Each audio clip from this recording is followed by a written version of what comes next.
Hello बच्चों, online शिक्षण में आप सभी का स्वागत है। आज हम लोग कक्षा 8वीं का भाषा विषय हिंदी बाल भारती पढ़ेंगे। हिंदी बाल भारती में हमारा 11वां पाठ है मयूर पंख। मयूर पंख इस पद्य को पढ़ेंगे। इस पद्य को लिखने वाले कवि हैं जगन्नाथ दास रत्नाकर जी। रत्नाकर जी ने इस पद्य को लिखा है, यानी कविता को लिखा है मयूर पंख के नाम से। यह कविता कृष्ण भगवान के के बारे में है। तो पहले हम जो है रत्नाकर जी के का परिचय प्राप्त करेंगे। रत्नाकर जी का जन्म 1866 में काशी यानी उत्तर प्रदेश का जो प्रसिद्ध जिला है काशी, वहाँ पर हुआ था। तो और मृत्यु उनकी 1932 में हो गई थी।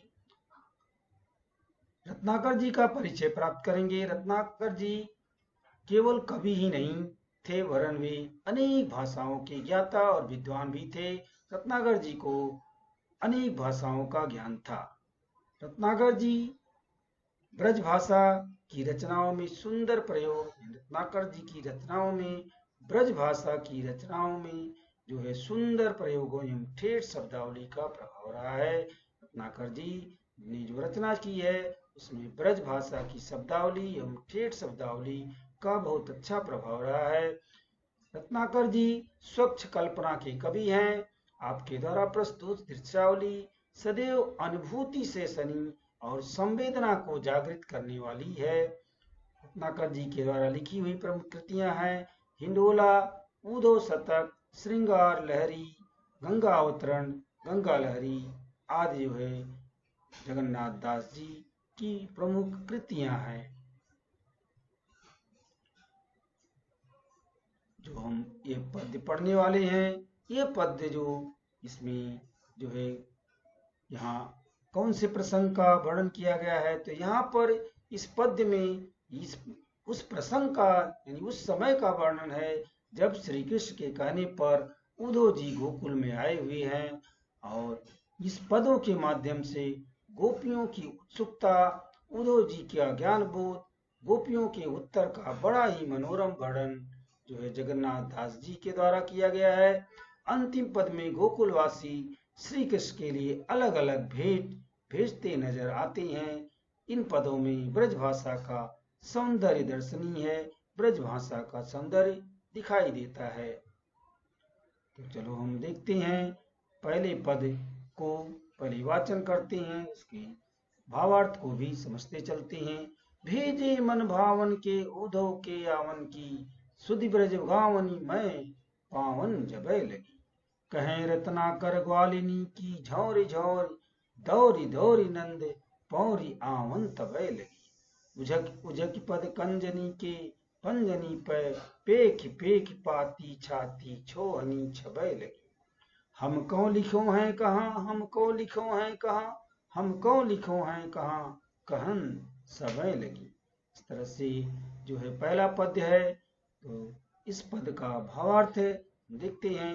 प्रस्तुत पद में उद्धव जी के ब्रज में पहुंचने के समय का वर्णन किया गया है। पहला पद इसमें उद्धव जी जो कृष्ण भगवान के कहने पर ब्रज में आते हैं उस समय का वर्णन किया गया है। कृष्ण के द्वारा, श्री कृष्ण के द्वारा भेजे गए उद्धव जी के ब्रज में पहुंचने का समाचार जैसे ही ब्रजवासियों को मालूम हुआ, रत्नाकर जी कहते हैं कि उसी समय गोपियों के झुंड नंद जी के दरवाजे पर एकत्रित होने लगे। झुंड के झुंड गोपी लोग नंद जी के घर पे जमा होने लगे। उद्धव जी को श्री कृष्ण का संदेश वाहक जान करके गोपियां आतुर हो जाती हैं। गोपियां उद्धव जी को चारों ओर से घेर कर खड़ी हो जाती हैं और उचक उचक करके पैजनी के बल श्री कृष्ण के पत्र को देख रही हैं और उत्कंठित हो रही हैं। उनका हृदय उमंग से भर गया है। वे सभी जिज्ञासा पूर्वक उनसे पूछती हैं कि कृष्ण ने हमको क्या लिखा है, हमको क्या लिखा है। इस भांति सभी गोपियां श्री कृष्ण के द्वारा भेजे गए संदेश को जानने के लिए उत्सुक हैं, लालायित हैं। कि बड़े दिनों के बाद कृष्ण भगवान का संदेश आया हुआ है। तो गोपियां बहुत खुश हैं, वह संदेश जानना चाहती हैं कि कृष्ण भगवान ने उनके लिए क्या संदेश भेजा है। अगला दूसरा पद्य हम देखेंगे। कान्ह दूत कैधो ब्रह्म दूत हवे पधारे या, धारे प्रण फेरन को मति ब्रजवारी की, कहें रत्नाकर पे प्रीति रीति जानत ना, ठानत अनीति आनि नीति लय अनारी की, मान्यू हम कान्ह ब्रह्म एक ही कहो जो तुम, तहु हमें भावती ना भावना अन्यारी की, जय हैं बनि बिगरी ने बारिदिता बारिद की, बूंदता बिलई है बूंद विवश चारी की। इस पद के माध्यम से जो है गोपियां उद्धव जी को क्या जवाब देती हैं। प्रस्तुत पद में उद्धव जी के द्वारा दिए गए प्रत्युत्तर में गोपियों के कथन का वर्णन किया गया है। उद्धव जी ने जो उन्हें उपदेश दिया उसके जो है उत्तर में गोपियों ने क्या जवाब दिया इसका वर्णन यहाँ पर किया गया है। गोपियां कहती हैं कि हे उद्धव जी, तुम ब्रजबालाओं की मति को फेरने की प्रतिज्ञा करके आए हो, यानी हम ब्रजवासियों की, हम गोपियों की मति तुम बदलना चाहते, मति फेरना चाहते हो, जो है ऐसा तुम प्रतिज्ञा करके आए हो, श्री कृष्ण का दूत बनकर आए हो या योग का ज्ञान देने ब्रह्मदूत बनकर आए हो। तुम तो लग रहा है कि श्री कृष्ण का दूत बनकर नहीं बल्कि तुम ब्रह्मदूत बनकर आए हो और हमें योग का ज्ञान देने आए हो। रत्नाकर जी कहते हैं कि गोपियां उद्धव जी से कहती हैं कि तुम प्रीति की रीति नहीं जानते हो। ये उद्धव जी, तुम्हें प्रीति क्या है मालूम नहीं है, प्रीति की रीति क्या होती है आपको मालूम नहीं है, इसलिए अनाड़ियों की नीति अपनाकर हम सबके साथ अन्याय कर रहे हो। आपको प्रेम क्या होता है यह नहीं मालूम है, इसलिए अनाड़ी बेवकूफों की नीति अपना करके हमारे साथ अन्याय कर रहे हो। गोपियां कहती हैं कि तुम नारी हृदय के अनुकूल प्रेम की बातें न करके तुम योग की बातें बताकर अन्याय कर रहे हो। वे कहती हैं कि माना कि कृष्ण और ब्रह्म एक ही है, जैसा कि आपने कहा कि कृष्ण और ब्रह्म एक हैं, किंतु सच यह है कि हमें आपकी यह भावना भी रुचिकर नहीं लगती है, आपका यह भी कथन हमें अच्छा नहीं लगता है। हम सब अपनी हृदय भावनाओं का हनन कैसे कर सकती हैं। सागर और जल की बूंद में कोई भेद नहीं होता है, सागर में भी जल होता है और बादल जो पानी बरसता है वह भी पानी ही होता है, किंतु समुद्र में मिलकर के बूंद का अस्तित्व तो समाप्त हो जाता है। यदि हम अपनी सत्ता को ब्रह्म में विलीन कर दें तो जल की बूंद की भांति हमारा अस्तित्व ही नष्ट हो जाएगा। इसलिए हे उद्धव, आपके ज्ञान और योग द्वारा मुक्ति प्राप्त करने की अपेक्षा जो है हमें कृष्ण का सानिध्य ही हमें श्रेष्ठकर है। हम जो है कृष्ण भगवान की श्री कृष्ण के सानिध्य में ही जीना चाहते हैं, यही हमारे लिए श्रेष्ठ है। हम जो है आपके ब्रह्म ज्ञान को प्राप्त करके जो है हमें मुक्ति नहीं चाहिए। अगला तीसरा है। धाई जित तित तय विदाई हेत उद्धव की, गोपी भरी आरती समारती ने सासुरी, कहे रत्नाकर मयूर पक्ष को लिए, को गुंज अंजलि उमा है प्रेम आसुरी, भाव भरी को लिए रुचिर सजाव दही, को मही मंजुदा विधलकति पासुरी, पीत पटनंद जसुमति नवनीत नयो, कीरति कुमारी सुरवारी दई बांसुरी।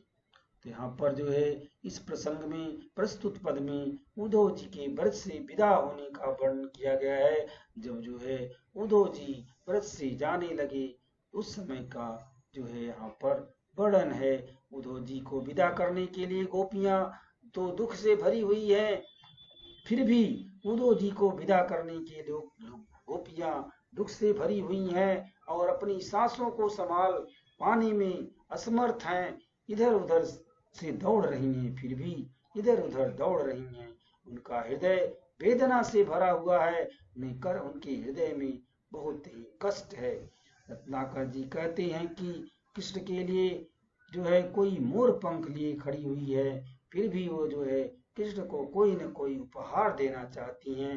इसलिए कोई कृष्ण के लिए कोई मोर पंख लिए खड़ी थी, तो कोई उमड़ते प्रेम आंसुओं के साथ जो है अजुरी में घुचिया गुंज के लिए खड़ी थी, यानी कोई जो है अपने प्रेम भरे आंसुओं को लिए अंजलि में खड़ी थी, कोई भाव विवल होकर के मीठा और रुचिकर सजावट युक्त दही लेकर खड़ी हुई थी, तो कोई अपनी धड़कती पसलियों को दबाए सुंदर छाछ यानी मट्ठा लेकर खड़ी थी। नंद जी ने अपने पुत्र को, अपने प्यारे पुत्र को पीताम्बर देकर देते हैं, पीला वस्त्र देते हैं, तो वहीं माँ यशोदा ने ताजा मक्खन और राधा ने उपहार में कृष्ण के लिए सुरीली जो है सुंदर सुर वाली बांसुरी दी।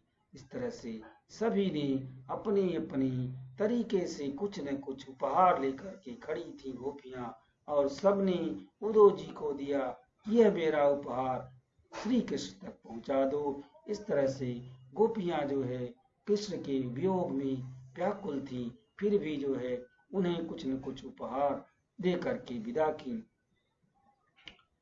आगे हम कुछ शब्द आए हुए हैं जो उनकी अर्थ को समझ लेते हैं। मन भावन यानी मन को भाने वाला, अच्छा लगने वाला। आवन की यानी आने की सूचना मिली। झौरी झौरी यानी झुंड के झुंड। पेख पेख यानी देख देख करके। पंजनी यानी पंजा, इसका अर्थ है ठानत यानी निश्चय करना। मति यानी मन या बुद्धि। रुचिर यानी प्रिय जो है नवनीत नया। सुरबारी यानी सुरीली। ग्वालिनी यानी ग्वालिन। दौरी दौरी दौड़ दौड़ करके। छाती यानी हृदय। अनारी यानी अनाड़ी। वारिदीन समुद्र। पीतपट यानी पीला वस्त्र। कीर्ति कुमारी राधा को कहा जाता है। तो इस तरह से शब्दार्थ दिए हैं, इसको आप पढ़ कर लिख सकती हैं। आगे हम देखेंगे जो स्वाध्याय दिया गया है पुस्तक में उसका उत्तर कैसे लिखना है। पाठ 11 का मयूर पक्ष स्वाध्याय कैसे लिखेंगे। पहला जो यहाँ पे दिया गया है, सूचना के अनुसार कृतियां करो कहा गया है। इसमें पहला प्रश्न है संजाल पूर्ण करो, ये जो है संजाल दिया गया है। बीच में गोकुल वासियों द्वारा कृष्ण के लिए भेजे गए उपहार लिखा गया है, और ये 4 कॉलम, ये 4 बॉक्स जो है आपको लिखना है। तो इसमें क्या उत्तर आएगा यहाँ पे लिखा गया है, तो कैसे लिखेंगे। गोकुल वासियों द्वारा कृष्ण के लिए भेजे गए उपहार, पहला यहाँ पे मयूर पंख हो गया, दूसरा जो है पीला वस्त्र, तीसरा सजाव दही, चौथा सुरीली बांसुरी। इस तरह से 4 बॉक्स हैं, चारों बॉक्स में 4 उपहार का नाम लिख देंगे। इस तरह से पहला प्रश्न पूरा हो जाएगा, संजाल पूर्ण हो जाएगा। अगला दूसरा प्रश्न देखते हैं। कविता की पंक्तियां पूर्ण करो। कविता की पंक्तियां जो है यहाँ पे शुरू की और लास्ट की लाइन दी गई है, 2-2 लाइन की। तो पहला है उझक उझक डांट डांट लगी। इस 2 लाइन को पूरा करना है। तो यहाँ पर देखें, ये किताब में है आपके। उझक उझक पद कंजनी के पंजनी पे, पहली लाइन हो गई। उसके नीचे दूसरी लाइन है, पेख पेख पाती छाती छोहनी छबे लगी। इस तरह से ये 2 लाइन हम लिख देंगे, तो ये जो है कविता की पंक्ति पूर्ण हो जाएगी। दूसरा है मान्यू हम डांट डांट अन्यारी की। दूसरी जो 2 लाइन है उसको जो है कविता में से लिखना है, मान्यू हम डांट डांट अन्यारी की। तो हम इसको इस तरह से लिख सकते हैं, मान्यू हम कान ब्रह्म एक ही कहो, जो तुम ताहू हमें भावती ना भावना अन्यारी की। इस तरह से इसका उत्तर हो जाएगा। प्रश्न नंबर 3 है, कृष्ण के लिए कविता में प्रयुक्त नाम। कृष्ण के लिए कविता में कौन सा नाम आया है। तो यहाँ पे कान यानी कान्हा शब्द आया है, कान्हा शब्द लिख देंगे। प्रश्न नंबर 4, रिश्ते लिखो। यहाँ पे आपको 3 बॉक्स दिखाई दे रहे हैं, बीच में कान्हा लिखा है, यहाँ पे तीर एरो लगा है। तो कान्हा, नंद और जसोमती 2 नाम लिखे हैं। तो कान्हा के नंद क्या थे। कान्हा नंद जी को बाबा कहते थे, पिता कहते थे, तो हम बाबा लिख सकते हैं। कान्हा जसुमती, जसुमती को क्या कहते थे, माँ या माता। तो जो है कान्हा की ये पिता नंद बाबा पिता हो गए और जसोमती माता हो गई। इस तरह से इनके रिश्ते लिख देंगे। चौथा प्रश्न छोटा सा है, पूरा हो गया। 5वां प्रश्न है, निम्न काव्य पंक्तियों का अर्थ लिखो। यहाँ पे 2 लाइन दी गई है काव्य पंक्तियों की, उसका हमें अर्थ बताना है। भेजे मन भावन के उधो के आवन की, सुधि ब्रज गावनी में पावन जबे लगी। इसका जो है उत्तर यानी अर्थ लिखना है। तो जी जो है पहला 2 लाइन है उस स्टार्टिंग में ही प्रस्तुत पद में उद्धव जी के ब्रज में पहुंचने के समय का वर्णन किया गया है। इसमें श्री कृष्ण के द्वारा भेजे गए उद्धव जी के ब्रज में पहुंचने का समाचार जैसे ही ब्रजवासियों को मालूम हुआ, रत्नाकर जी कहते हैं कि उसी समय गोपियों के झुंड गोपियां जो हैं झुंड के झुंड नंद जी के दरवाजे पर एकत्रित होने लगी। तो उद्धव जी को श्री कृष्ण का संदेश वाहक जानकर गोपियां आतुर हो जाती हैं, संदेश जानना चाहती हैं। ये 2 लाइन के माध्यम से जो है बताया गया है। ये 2 लाइन का अर्थ हम इतना ही लिख करके छोड़ देंगे। बाकी लाइन का अर्थ हम जो है पढ़े हैं अपने लिए, लेकिन जो है 2 ही लाइन दिया गया है तो 2 लाइन का अर्थ हम इस तरह से लिख करके छोड़ देंगे। इस तरह से हमारा स्वाध्याय भी पूरा हो जाएगा। तो हमें आशा है कि आप इस वीडियो के माध्यम से कविता का अर्थ समझ पाएंगे और अपना स्वाध्याय भी पूरा करेंगे। आज का सेशन यहीं पे समाप्त करते हैं। धन्यवाद।